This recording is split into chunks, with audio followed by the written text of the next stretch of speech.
नमस्कार, आप देख रहे हैं द आज़ादी। इस वक्त मैं हूं पटना के कंकड़बाग स्थित सेन भवन में। यह सेन भवन सुप्रसिद्ध चिकित्सक रहे डॉक्टर ए.के. सेन के नाम पर बनाई गई है। डॉक्टर सेन न सिर्फ सुप्रसिद्ध चिकित्सक थे, बल्कि वे कर्मचारियों के भी नेता थे। उन्होंने बिहार राज्य विश्वविद्यालय एवं महाविद्यालय कर्मचारी महासंघ का गठन भी किया। आगे 9 नवंबर 2022 को इसी सेन भवन में उनके प्रतिमा का अनावरण होना है। प्रतिमा का अनावरण बिहार के मुख्यमंत्री नीतीश कुमार करेंगे।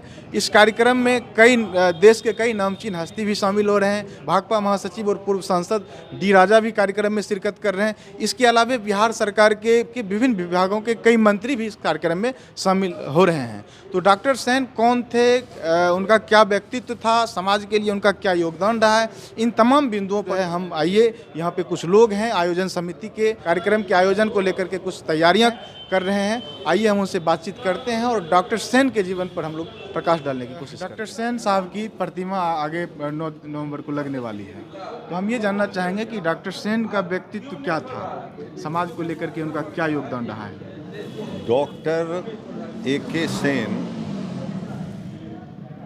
अपने पेशे से वो डॉक्टर थे और बहुत कम ऐसा होता है कि कोई MBBS करने के बाद विदेश से MD भी किया हो और MS भी किया हो। दोनों डिग्री इनके पास था। तो आप समझ सकते हैं कि वो कितने प्रकांड प्रख्यात विद्वान चिकित्सक थे हमारे देश के, और इतने पॉपुलर थे चिकित्सकों के बीच में। चिकित्सा जगत में उनकी तुति बोलती थी। और आप कह सकते हैं कि जितने भी डॉक्टर्स थे या चिकित्सा जगत में काम करने वाले उस क्षेत्र के जितने लोग थे, वो उनसे प्रेरणा लोगों को मिलती थी, वो प्रेरणा उनसे लेते थे। और उन्होंने लोगों का रुझान, जो आप देख रहे होंगे कि अभी चिकित्सा का किस तरह से निजीकरण हो रहा है बड़े पैमाने पर। सरकार भी, दुख की बात है कि सरकार भी आज चिकित्सा क्षेत्र में अपना पल्ला झाड़ रही है। चिकित्सा की जवाबदेही सरकार के ऊपर है, लेकिन सरकार उसको जो है निजी क्षेत्र में ढकेल रही है। और किस तरह से आज निजी क्षेत्र में इसको लूटा जा रहा है। Doctor A K. सेन के काल में उन्होंने निजी क्षेत्र से लूटने के लिए और आम जनता को ज़्यादा से ज़्यादा मेडिकल सुविधा मिले, और कैसे मानसिकता जो उस क्षेत्र में काम करने वाले लोग थे, वो आम जनता के प्रति उनकी जवाबदेही कितनी बड़ी जवाबदेही है, इसको वो शुरुआत वहाँ से उनकी होती है। और वहाँ से जब वो आगे चलते हैं, जब वो जाते हैं गरीबों के बीच में, झुग्गी झोपड़ियों में, तो उनकी जो भूख थी, उनकी बेरोजगारी थी, उनके यहाँ जो स्वास्थ्य और शिक्षा का अभाव था, उनके दिमाग पर इसका बड़ा बुरा असर हुआ। और फिर वहाँ भी वो आंदोलन शुरू किए। झोपड़ी वासियों के लिए पक्का मकान बने, इसके लिए उन्होंने एक संगठन बनाया, पटना नगर झोपड़ी निवासी संघ। अच्छा। और उसका इतना व्यापक आंदोलन चला कि उस व्यापक आंदोलन का बड़ा महत्वपूर्ण आगे रोल होता है। फिर आप देखिए कि जब वो जाते हैं छात्रों के बीच में काम करने, तो देखते हैं कि छात्रों को पढ़ने के लिए किताब नहीं है, तो वो किताब मंच बना देते हैं। और किताब मंच बना करके जो गरीब लड़के हैं उसके लिए लाइब्रेरी की सुविधा हो, लेबोरेटरी की सुविधा हो, खेलने की सुविधा हो, और कैसे सरकारी ये उनके लिए फंड मुहैया हो, इसका भी आंदोलन वो शुरू करते हैं। और ऑल इंडिया स्टूडेंट फेडरेशन को वो पीछे से मदद करते हैं और आगे उसके आंदोलन को मजबूत करते हैं। फिर वो जब जाते हैं, जहाँ जहाँ वो जाते हैं वहाँ वहाँ उनको समस्याएं मिलती है। उसी इंस्टीट्यूशन में वो देखते हैं कि शिक्षकों को भरपेट खाने के लिए तनख्वाह नहीं मिलता है, कर्मचारियों को भरपेट खाने के लिए तनख्वाह नहीं मिलता है, और कॉलेज विद्यालय ये सभी जो है वो निजी क्षेत्र में काम कर रहे थे। प्राइवेट मैनेजमेंट था कॉलेज का, प्रबंधन था स्कूल का, जिसके अंदर में रहते थे, उनका शोषण होता था। तो फिर ये शिक्षक आंदोलन को मजबूत करते हैं। और आज हम लोग जहाँ यहाँ हैं डॉक्टर ए.के. सेन भवन में, जहाँ बैठक हम कर रहे हैं, 9 तारीख को उनके जन्म तिथि पर जो आयोजन, एक विशाल आयोजन हो रहा है रविंद्र भवन में। हमारे मुख्यमंत्री जी आएंगे, भारतीय कम्युनिस्ट पार्टी के महासचिव डी राजा आएंगे और बहुत सारे गणमान्य व्यक्ति आ रहे हैं। तो इस संगठन को, कर्मचारियों को उन्होंने इकट्ठा किया, उसको एकताबद्ध किया, कर्मचारियों के आंदोलन का नेतृत्व किया। सीधे इसका नेतृत्व की भूमिका उन्होंने अपने हाथ में ले ली। इस संगठन के संस्थापक भी वही हैं। वो इस संगठन के वही संस्थापक हुए और उसका जो है वो अध्यक्ष हुए, उसके संरक्षक हुए, और सीधा साधी आप कहिए कि इस संगठन की स्थापना उन्होंने की। और आज जो आप देखते हैं कि कॉलेज के अंदर में और यूनिवर्सिटी के अंदर में जो कर्मचारियों की जो एक वेतन और सेवा सत्य जो कुछ भी उनके यहाँ लागू है, ये सारा कुछ योगदान कहा जाए तो डॉक्टर ए.के. सेन का है। आज अगर शिक्षकों का अगर सेवा सत्र और ये वेतन लागू है, यह सब उनका कंट्रीब्यूशन डॉक्टर सेन का कर सकते हैं। उसके बाद वो जाते हैं आगे, तो देखते हैं कि बुद्धिजीवियों के बीच में जो है वो तरह तरह का पुराना पाखंड है उनके मन में, और विज्ञान का अभाव है उनके बीच में। तो वो साइंस फॉर सोसाइटी की स्थापना करते हैं। अच्छा, साइंस फॉर सोसाइटी के संस्थापक डॉक्टर सेन साहब थे, और उसको प्रोफेसर एस.पी. वर्मा और दूसरे प्रोफेसर लोगों को, विद्वान लोगों को लगा करके उस मोर्चे पर वो काम करवाते हैं। और कैसे अंधविश्वास के खिलाफ एक बड़ा आंदोलन होता है बिहार के भीतर में, पटने की धरती पर बड़ा आंदोलन होता है अंधविश्वास के खिलाफ में। आज हम देख रहे हैं कि पुनः अंधविश्वास को शिक्षा में लाने का ये भारतीय जनता पार्टी का जो शासन है केंद्र का, उसके द्वारा शिक्षा में ये सब चीज़ों को लाया जा रहा है, जिसको उन्होंने भगा दिया था, संघर्ष करके दूर भगा दिया था, और फिर उसको ये लाना चाहते हैं, ये करते हैं। ये देखते हैं सेन साहब कि अब बुद्धिजीवी जो हमारे हैं वो बुद्धिजीवी भटके हुए हैं। उस बुद्धिजीवियों को कैसे समाज के विकास के साथ जोड़ा जाए, कैसे सामाजिक समरसता कायम हो, इसके लिए उन्होंने सिटीजन फोरम को स्थापित किया। उसके भी वो फाउंडर रहे, और सिटीजन फोरम में भी उस तरह के लोगों को वो लाते हैं, उनसे काम करवाते हैं, बुद्धिजीवियों को एकत्रित करते हैं, समाज के साथ जो है उसको जोड़ते हैं।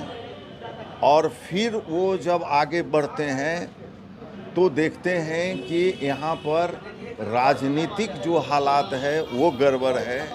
तो राजनीतिक मोर्चा में भी वो भारतीय कम्युनिस्ट पार्टी के साथ मिल करके काम करते हैं, और उसका व्यापक असर होता है कि जब दबाव पड़ा पटना के लोगों का उनके ऊपर कि उनको यहाँ से चुनाव लड़ना चाहिए एमएलए का, विधानसभा का, तो जहाँ हम लोग अभी बात कर रहे हैं यही क्षेत्र है वो, जहाँ से यहाँ की जनता की ज़बरदस्त जब आवाज़ बुलंद हुई, ये मांग हुई कि उनको चुनाव लड़ना चाहिए, तो बहुत सारी पार्टियां थी जो उनको टिकट दे सकती थी। उस समय कांग्रेस पार्टी दे सकती थी, लेकिन वो भारतीय कम्युनिस्ट पार्टी से उन्होंने टिकट लिया, चुनाव लड़ा और वो चुनाव जीते थे इस क्षेत्र से। बाद में कॉमरेड सुनील मुखर्जी के लिए उन्होंने ये सीट छोड़ दिया, और कॉमरेड सुनील मुखर्जी यहाँ से लड़े और जीते, और विपक्ष के नेता बने। विधानसभा में कॉमरेड सुनील मुखर्जी और दर्जनों कॉलोनियाँ गरीबों का, झोपड़ियों का बनाया गया। कॉमरेड सुनील मुखर्जी ने नेतृत्व किया, जिसके चलते जो आज कर्मचारियों का या शिक्षकों की जो भी सेवा शर्त आज है, वो सब की बुनियाद उनके नेतृत्व में, डॉक्टर ए.के. सेन के नेतृत्व में रखी हुई, जिसका लाभ आज मिल रहा है। तो आज इसीलिए हम लोग उनको याद कर रहे हैं और नई पीढ़ी को बताने के लिए यह आयोजन हो रहा है। इस पर एक सोवेनियर का भी प्रकाशन होगा। सोवेनियर के माध्यम से जो उनका काम है, उस काम को हम ले जाएंगे नई पीढ़ी के बीच में दिखाने के लिए। एक काम और उन्होंने किया जिसको हमको भूलना नहीं चाहिए। जो आज जिस तरह से सांप्रदायिक माहौल बिगाड़ने का, वोट की राजनीति के चलते जातिवाद और सांप्रदायवाद को राजनीति में ला करके, अपराध को राजनीति में ला करके और समाज को फिर से पीछे हम ले जाने का प्रयास जो कुछ लोगों के द्वारा हो रहा है, हम देख रहे हैं। इसको भी उन्होंने दूर करने के लिए सद्भावना, सांप्रदायिक सद्भावना के लिए, जातवाद को समाप्त करके उसकी एकता के लिए, सांप्रदायिक एकता के लिए भी उन्होंने संगठन यहाँ बनाया पटने के भीतर में, और व्यापक उसका असर बिहार के दूसरे जगहों पर भी पड़ा। और उसके चलते यहाँ पर सांप्रदायिक तनाव को पैदा नहीं होने दिया गया। ये कॉमरेड डॉक्टर ए.के. सेन थे। इसलिए डॉक्टर ए.के. सेन, आप कह सकते हैं कि पटना में A to Z, गरीब से गरीब, वंचित से लेकर के जो सबसे पढ़े लिखे लोग, बुद्धिजीवी थे, सभी के बीच में उनका परचम लहरता था। उन्होंने वकीलों के लिए भी काम किया। जो वकील की दयनीय स्थिति थी, उसके चलते भी उस फ्रंट पर एक बड़े बड़े वकील कॉमरेड ब्रज किशोर प्रसाद को उन्होंने उसमें लगाया कि उसमें संगठन का निर्माण हुआ। आज भी हमारे लोग उस संगठन को, कम्युनिस्ट पार्टी के लोग हैं जो उस संगठन में हैं और उसको चला रहे हैं।